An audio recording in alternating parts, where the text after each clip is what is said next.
What's up, everybody? Today I've got a video that is one of my lessons from an online course that I have in my community hosted on school.com. If we haven't met before, my name's Dustin.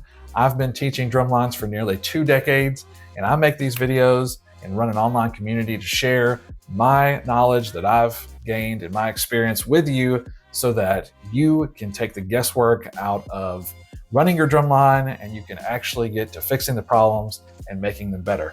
I believe all students should have the opportunity to be a part of a great drum line, but I know there's not enough resources out there for all of them to be a part of a great drum line. So I make these videos so that you can take the information and maybe relate it to your students and maybe it helps somebody out there. I thought it was especially important to share this because I feel that a vast number of drum lines struggle with this concept, and it's something that I always had to teach my beginners and my veterans. It's something that I constantly worked on every year, making sure that I was reinforcing the topics. And that is the subject of rebound and velocity. So basically how to control your stick and make it do what you want it to do. With this lesson, I really break it down so that you could teach this to your students if you're a band director or an instructor that's looking for a better way to explain it to them, or maybe you could just show this video to your students and then work together to reinforce that and make sure that you are watching and giving them feedback throughout the season to make sure they're executing, playing together. If you've ever had problems with them playing together, they're playing not with enough good sound quality, there's a lot of fuzz and everything going on, this concept will probably fix some of that if they are holding their sticks correctly and they're moving them correctly.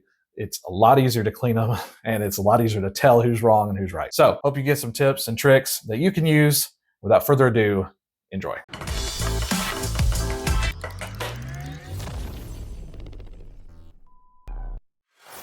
This lesson is on rebound and velocity, the dynamic duo. Let's start by defining rebound, okay? Rebound, simply put, is the way the stick bounces. So when we hit the drum, and it comes back up, that's rebound. Pretty simple. Velocity is the speed at which the stick travels, okay? So it's how fast we throw the stick at the drum. And, we can do it slow, or we can just let it fall like this, or we can actually throw the stick at the drum as hard as we can. Now, if you remember back to when I was discussing what sticks to use, and if you have not done that module, I strongly suggest to go back and watch that because you're going to need it. I basically hinted at the reason that we use a heavier stick was because of the venue that we'll be performing. We perform on a football field. So on a football field, we've got to get our sound to the crowd or even to the judges if we compete, because they want to hear us play. Hey guys, if you're enjoying this content and would like to see more of it, or maybe would like some more tips and tricks to help your specific ensemble, check out my online community. You can actually join and try it free for 7 days. And in that community, I have ready-to-use courses for auditions, these fundamental courses, audition prep, and I'm adding stuff all the time. Also, if you choose to stay, I will help your ensemble and basically be on staff with you for the whole year. I will help you get your drumline on track, keep them on track, and give you anything that you need to do that, including but not limited to custom lessons just for your ensemble. So if you're interested, check that out. Links in the description. Let's get back to the video. Might get a little sciencey on you here, but I want to kind of break down how a drum works and how it makes it sound. We hit the top head. Whatever force we have vibrates the air inside the drum. And then when that air vibrates, it's going to vibrate the bottom head on the snare drum. And then we have snares that go across the bottom head, and the vibration of that head resonates those and vibrates those. And so we get that snare sound. Okay, and it all happens very, very fast. But we've got to have enough energy to actually make the air sound and vibrate that bottom head so that we get that nice snare sound from the actual snares themselves. Also called, bonus tip, the guts of the snare drum, okay? So you may hear that someday when we talk about the actual snares that go across the bottom. We may actually call them guts. I hope that you understand that we need to have a high velocity going into the drum so that we can get the sound that we want to project all the way up into the stratosphere. Okay? So when we strike the head, if we hit it too hard, the stick's going to rebound. Okay? It's going to rebound fast. So if we were to just throw this at the head and I were to just to let it go, it would just go back here, or it'd hit me in the face or whatever. Marching drums have a lot of tension on the top and bottom heads, and so it makes them really bouncy, really reboundy, okay, however you want to say it. But this is where the art of drumming comes in, okay? The art of drumming, if I were to define it, would be controlling rebound. If you can control the rebound, you can control the stick. And that's really all you're doing drumming. You're putting force in and you're controlling what comes out. Let's talk velocity first. We're going to hold our stick like we discussed in the match grip module, and we are going to let our other fingers kind of come off here and just be along for the ride. Okay? They're going to be actually out off the ride. What we're going to do is we're going to initiate motion from the wrist. Okay? Initiate motion from our wrist. So we're going to kind of do this motion right here, and we're going to throw the stick at the drum head with as much force as we can. Throw it down and let it come back up. What I want you to do now is try and do that as many times as it takes. Do it over and over again in each hand until you can use enough force for the stick to bounce back up or past its original starting point. So we start with the stick up. One more time. We start with the stick up, and we're going to use our wrist, and we're going to turn it down, and we're going to put the stick into the drum, okay? And we're going to let it bounce back up.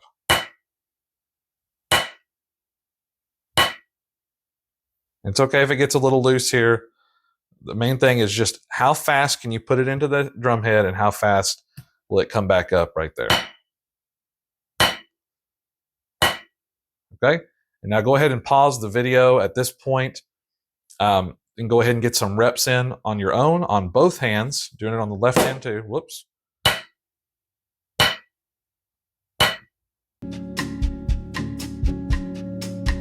Now the stick bounces back up. Now we've got a grip on velocity. See what I did there? Okay, so we're starting to understand rebound. What we want to do now is we want to catch the rebound.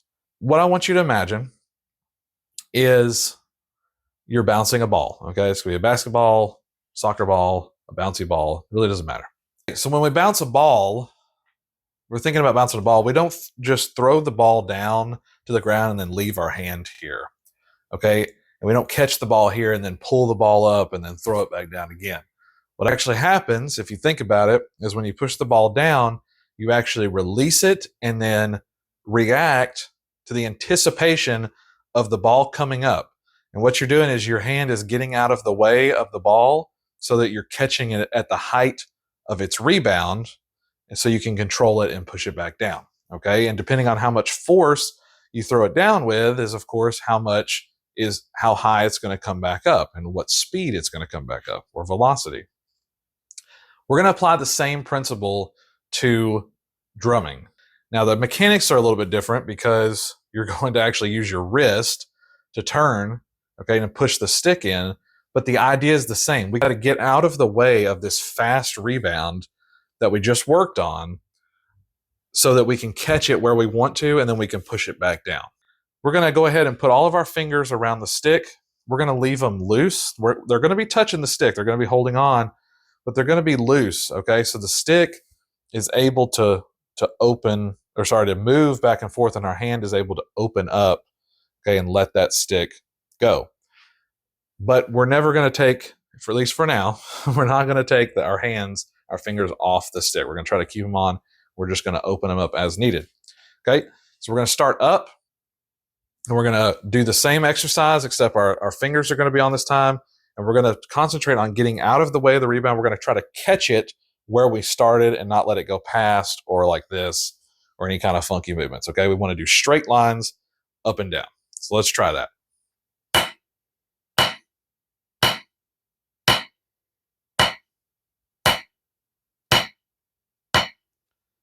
Okay.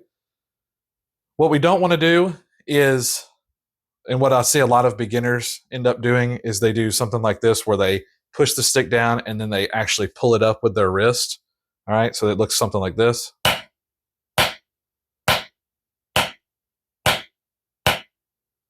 Or a variation thereof. We don't want to do that. We want to let the stick do the lifting and we're going to do the pushing. So we're going to push down and we're going to let the stick do its thing, use the rebound. Okay, I like to also go on the stereotype that drummers are lazy. They don't want to do work. Okay, we don't want to do any extra work, especially when we're playing fast, because we want to be nice and loose and relaxed, and we don't want to have to work any harder than is necessary. So we're going to push it fast and get out of the way of the rebound. Here's the wrong way. Here's the right way. We're going to do that in the left hand too. I want you to work on that, both hands, get comfortable with that. And then once you are, I will see you in the next module for exercise that we're going to do together to kind of put this into practice. See you then.